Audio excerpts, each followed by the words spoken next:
ঘূর্ণিঝড় ইয়াগি এবং এর প্রভাবে সৃষ্ট বন্যায় মিয়ানমারের মৃত্যু বেড়ে ৭৪ জনে দাঁড়িয়েছে। রোববার এই তথ্য নিশ্চিত করেছে দেশটির রাষ্ট্রীয় সংবাদ মাধ্যম। তথ্য বলছে, শুক্রবার থেকে এ পর্যন্ত ৭৪ জনের মৃত্যু হয়েছে, নিখোঁজ রয়েছে ৮৯ জন, বাস্তুচ্যুত হয়েছে ২,৩৫,০০০। বন্যায় নেপিদোর কাছাকাছি কয়েকটি শহর এবং ৫০টির বেশি গ্রাম তলিয়ে গেছে।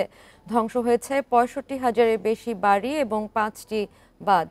নিরাপত্তা ঝুঁকি এবং প্রবেশ সীমাবদ্ধ থাকায় অনেক এলাকায় ত্রাণ দিতে পারছে না আন্তর্জাতিক দাতব্য সংস্থাগুলো। গত সপ্তাহে দক্ষিণ পূর্ব এশিয়ায় আঘাত হানে সুপার টাইফুন ইয়াগি। এর প্রভাবে ভিয়েতনাম, মিয়ানমার, লাওস এবং থাইল্যান্ডে অন্তত ৩৫০ মানুষের মৃত্যু হয়েছে।